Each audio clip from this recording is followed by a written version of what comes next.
Respect, bienveillance, là on va regarder deux vidéos qui va parler d'argent, qui va parler de RSA, qui va parler des Français en galère.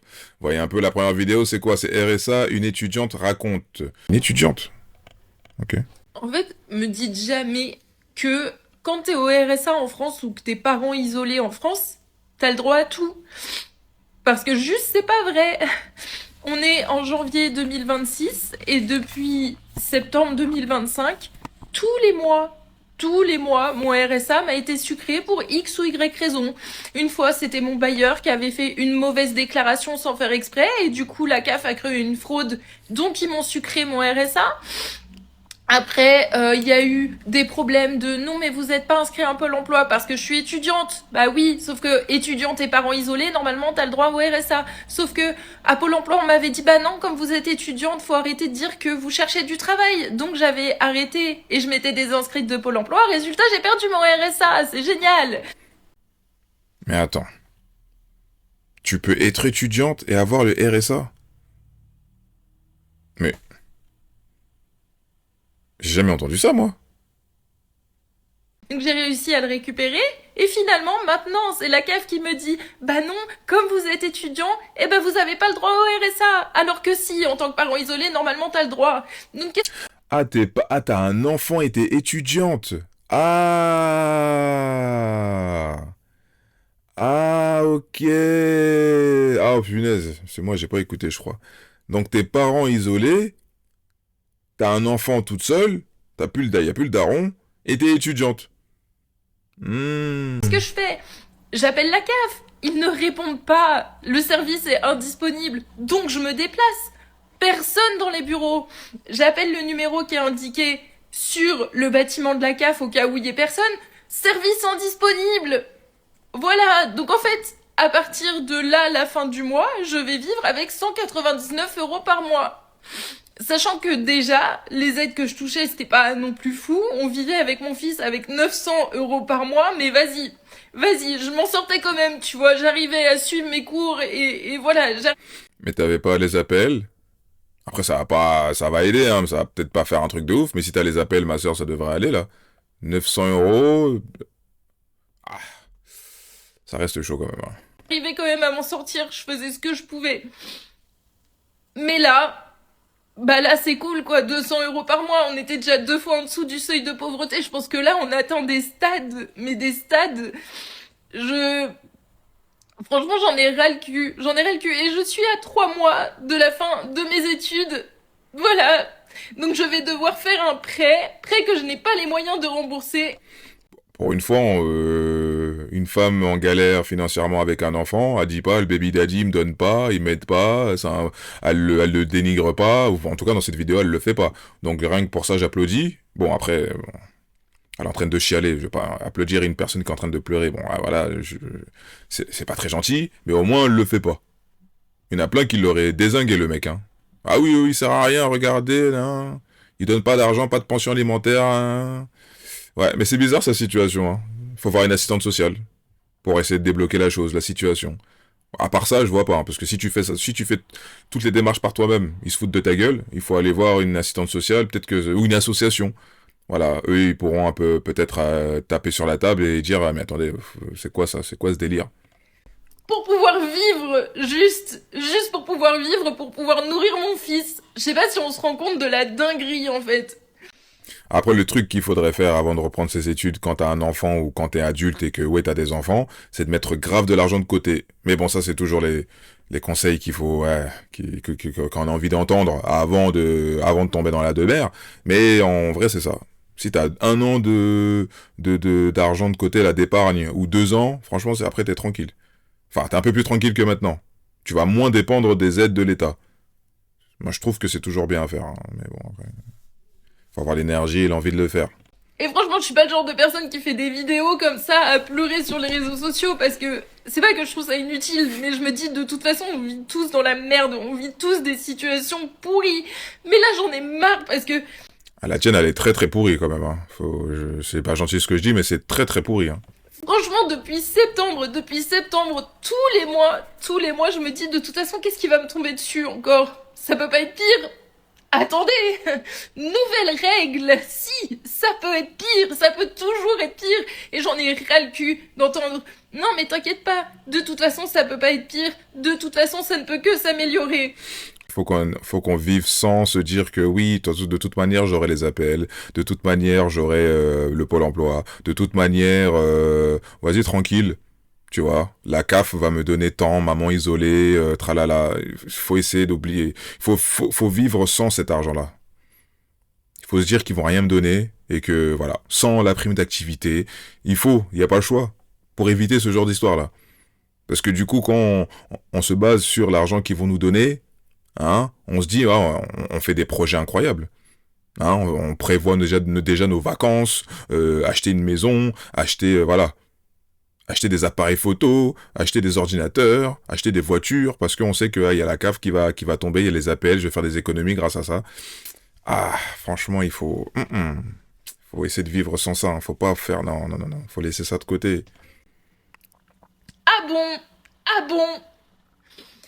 Plus jamais je ne veux entendre qui que ce soit dire « Non mais de toute façon, quand t'es au RSA, t'as la belle vie en France. Non mais de toute façon, quand t'es parents isolés en France, c'est tout bénef, t'as tout. » Putain, mais rendez le fric alors si t'as tout. Putain, j'en peux plus. Non, mais en fait, toi, le fait, t'as un combo qui fout un bazar pas possible. Tu vois. Maman isolée, plus étudiante. Ouais, non, c'est KO. C'est KO. Bah, tu sais, ce que tu viens de faire, là, pleurer devant la caméra, il faut aller pleurer devant une assistante sociale, à la mairie. Voilà. Il faut aller pleurer là-bas, malheureusement. Pleurer devant les réseaux sociaux, à part faire 300 000 vues en 2 jours, tu vas pas prendre 2000 abonnés très certainement, des mamans qui sont dans la même situation que toi ou qui étaient dans la même situation que toi. À part ça, là, tu gagnes rien. Tu gagnes clairement rien. Bon, on va regarder les commentaires vite fait, mais je vais pas rester longtemps là-dessus. Hein. Une honte, ces services publics en France, mais la CAF sait cibler le profil à emmerder. Et cette jeune femme a le profil qui sera systématiquement emmerdé. En interne, des consignes doivent être données contre les Gaulois, des témoignages de ce genre sont légion, ma propre expérience en plus. Ouais, je me rappelle de cette vidéo-là où le gars il dit la France me paye ci, me paye ça. Hein. Non mais les gars, je vais vous expliquer. Moi, je m'appelle ALP, je vis en France, je vis à Paris. Je vis des aides de la France. Les Français travaillent pour moi. Oui, tous les Français bossent. Vous bossez, vous vous levez tous les matins à 6 heures pour aller bosser. Pendant que moi je dors, je me lève à midi.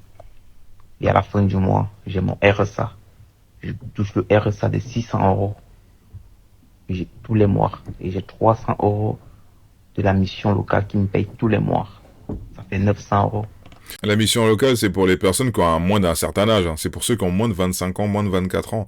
Mais bon, je pensais que c'était pour les Français qui avaient moins de 25 ans. Je savais pas que c'était pour les gars qui sont nés à l'étranger. Enfin bon, bref, je vais arrêter, sinon vous allez me dire « Oh là là, le bounty, quin. » Ouais, bah quand tu vois une femme dans son propre pays, elle a pas les aides pour subvenir à sa famille, pour vivre, et que quand lui vient, il se pavane sur les réseaux et il dit « Je prends 300 euros d'APL, je prends 300 euros de la mission locale, et je prends 600 euros des RSA », bah quand tu vois la femme au-dessus, elle, en train de pleurnicher, parce qu'elle va retomber à 200 euros, bah c'est un truc de fou, quoi. Donc déjà qu'elle était à 900 euros, elle a dit au début, et que maintenant, avec sa situation, son statut, elle redescend à 200, et que lui, il est à 900, il est à 1200 en faisant rien à la maison, alors que, sans enfant.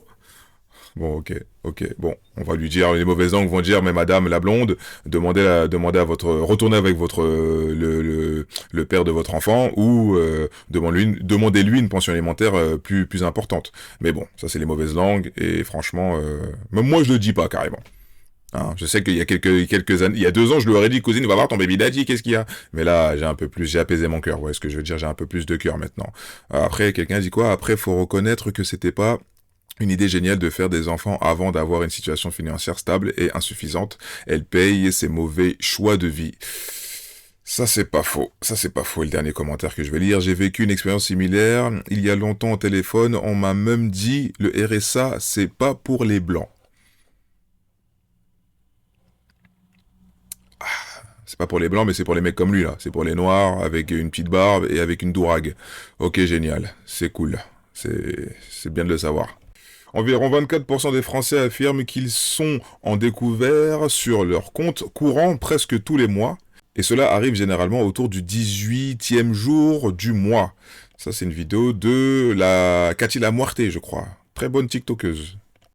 Un Français sur 4 est à découvert le 18 du mois. Un Français sur 4.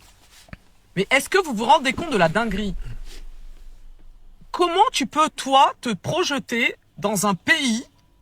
Comment tu peux te dire que tu gouvernes un pays et que le 18 du mois, les gens n'ont plus d'oseille?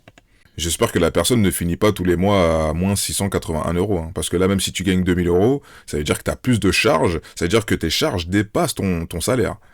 Ça veut dire que là, soit il faut déménager, soit il faut arrêter de prendre des crédits à la consommation, soit il faut arrêter de sortir restaurant, je sais pas moi, restaurant, cinéma, loisirs. Il y a un truc qui va... C'est dingue.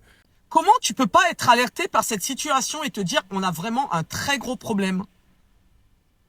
J'arrive même pas à comprendre qu'il n'y ait pas de plan d'urgence concernant le fait qu'il y ait trop de charges sociales prélevées sur les bulletins de salaire. Vous faites des retenues, des prélèvements sociaux et vous dilapidez l'oseille dans n'importe quoi et les gens ont moins de pouvoir d'achat, les gens suffoquent, ils sont asphyxiés, ils ne se nourrissent pas correctement, ils sont stressés, ça les rend malades. Enfin, vous vous rendez compte, mais tout ce que ça implique, que les gens soient en mode survie. Je n'arrive même pas à comprendre qu'il n'y ait pas cette urgence, cet état justement, cet état d'urgence concernant la crise sociale. Ils s'en fichent, les députés, les politiciens, les politiques, ils s'en fichent, ils sont pas concernés par ça. Leur famille n'est pas concernée par ça. Les membres de leur famille ne sont pas concernés, ils s'en fichent. Ils font semblant, oh je comprends, attendez, je vais mettre ça en place, dans mon programme, il y a justement, bon, je vais aider les mamans solo, je vais aider les personnes qui sont dans des situations précaires. Ils font semblant, c'est du cinéma. C'est ça leur job, c'est de faire semblant. Voilà, c'est de faire, moi c'est ce que je comprends, désolé. Qu'on est en train de traverser. Parce que ça profite à personne. Hein. Que les gens soient en mode survie, ça ne profite en rien à l'État. Si les gens ne consomment pas, vous n'en rentrez pas dans vos poches en fait. La TVA, qui est le premier impôt en France, vous allez en rentrer beaucoup moins. Vous allez avoir un manque à gagner, bande de teubés. Baissez les charges sociales, permettez aux employeurs de mieux payer leurs salariés pour que vous puissiez d'ailleurs engranger plus d'oseille. Les gens vont dépenser plus, forcément, s'ils en gagnent plus.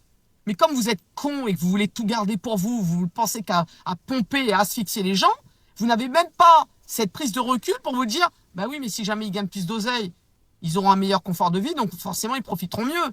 Mais du coup, les gens, s'ils profitent un peu plus et ils vivent un peu mieux, bah les gens, du coup, ils sont mieux disposés. Ils appréhendent la vie différemment. Leurs enfants ont un meilleur confort de vie. Ils ne sont pas dans la précarité. Non, ça vous dit pas ça de fonctionner comme ça. Non, c'est peut-être en fait trop utopique peut-être. Franchement, ça me dégoûte. Quand je vois ça, ça me dégoûte. Vraiment, hein, ça m'écœure. Mais continuez, les entreprises, elles continuent de fermer, il continue d'y avoir des licenciements, des gens au chômage. Continuez. Bon. Bon, elle va dire un gros mot, heureusement que j'ai coupé. Ouais, faut devenir minimaliste. Hein. Pour réduire ce genre de problème-là, découvert à moins 600, je sais pas combien, 80, il faut être minimaliste. Hein. Moi, c'est ce que j'ai fait quand j'habitais à Torcy. Et avant de déménager, avant d'aller habiter à Torcy, quand j'étais encore chez ma mère, j'habitais chez ma mère, de 2018 jusqu'à 2021. Ouais. Et minimalisme. Hein. Ah ouais. Hein. Avant, je kiffais les Jordan, les chaussures, les Nike, etc. Ah ouais, hein, j'ai cut, hein, j'ai tout vendu. Hein. J'ai gardé 2 paires. Une paire pour marcher, une paire pour faire du sport. C'est tout. Et une chaussure de ville. J'avais 3 paires de chaussures, voilà. Et une paire de Clarks, chaussures de ville, quand j'avais des entretiens ou quand j'avais des événements un peu plus, tu vois, il faut être propre, faut s'habiller proprement, là, quoi. Tu vois, vêtements de ville, genre. Voilà. C'est ce que j'avais. En vêtements, j'avais combien? J'avais peut-être 6 polos de couleurs différentes. J'avais peut-être 10 t-shirts. Voilà, 3 t-shirts noirs, 3 t-shirts gris, 2 t-shirts verts, voilà. 2 t-shirts blancs, des trucs comme ça. C'est tout. Je faisais avec ça. J'avais 2 pantalons pour faire du sport. Et après, j'avais 5 ou 6 shorts, mais bon, les shorts, ça coûte pas très cher. Et de toute façon, j'ai travaillé à Nike. Donc voilà, j'ai eu des shorts gratuits. Tout ça pour dire que, ouais, j'ai limité. J'allais en friperie quand je voulais acheter des vêtements. Et même ça, les fripes, j'avais arrêté parce que ça finissait par augmenter. En fait, les prix, ils étaient laissés tomber. Ah oui, minimalisme, gars. J'étais obligé. Mon gars ou les gars, comme vous voulez. Minimalisme, j'étais obligé. Pas le choix. Et ça m'a servi parce que après, avant de déménager, j'ai pu mettre de l'argent de côté, j'ai pu acheter un frigo, canapé, pour aménager mon appartement quand j'ai déménagé. C'était cool, ça m'a fait du bien. Mais pendant 2-3 ans, j'étais en mode, je me serre la ceinture. Hein, je sortais pas avec mes potes tout le temps, tous les week-ends pour manger. Hein. Oh, non, ça va pas ou quoi? Je faisais même exprès de ne plus calculer mes potes, pour comme ça, on m'invite nulle part, on me propose rien, quoi que ce soit, que dalle. Comme ça, je dépense pas mon argent. Voilà. Voilà. Et c'est là, j'ai appris avec les femmes, bah, si tu partages pas, si tu me payes pas des restos, tu me proposes pas des trucs, bah non, je veux pas me mettre avec toi. Voilà. Et que quand je cherchais des femmes, je leur disais, bah, c'est soit moi, c'est 50-50. Hein. Tu vois. Et les premiers dates, je leur disais pas, mais je leur faisais comprendre, enfin, dans mon comportement, que on n'allait pas manger, hein, on n'allait pas au restaurant. Hein. Ah non, on n'allait même pas boire un verre, hein, c'est on se balade, on va faire du lèche-vitrine, on va dans une expo gratuite. Voilà, c'était ça mes trois plans date. Ou en 4e, on va voir des matchs de basket amateur. Voilà. Simple. Ah oui, j'ai pas de bif. Ça va pas ou quoi, je devais mettre de côté. En plus, j'étais à découvert, j'avais des problèmes d'argent. J'avais contracté des crédits à la consommation et du coup, 1, 2, plus un leasing, voilà, je faisais n'importe. J'ai dit qu'il fallait que je raconte cette histoire-là, ce moment-là de ma vie, mais il faut que je le raconte. Donc voilà. Ah oui les gars, j'étais obligé. Donc après, je sais pas si vous devez faire ça pour éviter d'être à découvert à moins 600. Moi, c'est ce que j'ai dû faire pour sortir de ces découverts-là de moins 400, moins 600 euros. Alors qu'en plus, j'avais pas de taf. J'étais au Pôle emploi, mais j'avais pas de taf. Donc c'est pour vous dire que financièrement, le salaire, il était très bas. Tu vois. Donc j'ai réussi à me sortir de l'eau, de la tête de l'eau, mais minimalisme. Ouais, j'ai trop parlé, on va regarder les écouteurs. On va regarder les commentaires. Comme disait notre ami Coluche, les 30 derniers jours du mois les plus durs. Ouais, bah tout le monde entier, il est dur en fait. Mais ils ont des iPhone 38 et des abonnements de malades. Ouais, ça c'est vrai. J'ai dit minimalisme, tu dois tout cut. Tu dois garder ton iPhone 8, tu dois couper Netflix, tu dois couper Amazon Prime pendant... Moi, c'est ce que j'ai fait. Ah, c'était pas drôle, hein. YouTube Premium, là, j'avais pas. J'avais pas, mon frère. Et même l'avoir, c'est un luxe, là. Je trouve 16 € pour ne pas avoir des pubs sur YouTube. C'est même trop, même. Ils auraient dû mettre ça à 3 €, même pas gratuit. Mais ouais, il faut couper tout ça et arrêter de vouloir la dernière paire de Jordan et le dernier iPhone. Ça, c'est clair et net. Peut-être couper. Et j'avais coupé les réseaux sociaux, c'est ça qui m'a aidé. Faudrait que je fasse une petite vidéo courte. C'est ça qui m'a aidé. À être minimaliste et à ne pas regarder ce qui sort et ne pas être envieux des autres. J'ai coupé les réseaux. J'ai coupé TikTok, Instagram. J'avais pas TikTok, pardon. J'ai coupé Instagram. J'ai cut Instagram et c'était quand même dur, mais c'était un poil plus facile. Un poil plus facile. France 35 heures légales, 14 cotisations sociales farfelues sur le salaire brut. Suisse 45 heures légales, 3 cotisations principales, retraite par répartition et par capitalisation, le chômage. Voilà la différence, hein. La Suisse ont des salaires de dingue. Bon les gars, vous en pensez quoi de tout ça? Les Français qui galèrent, les Français qui souffrent. Vous en pensez quoi? Crachez votre feu dans les commentaires. Restez branchés et laissez pousser.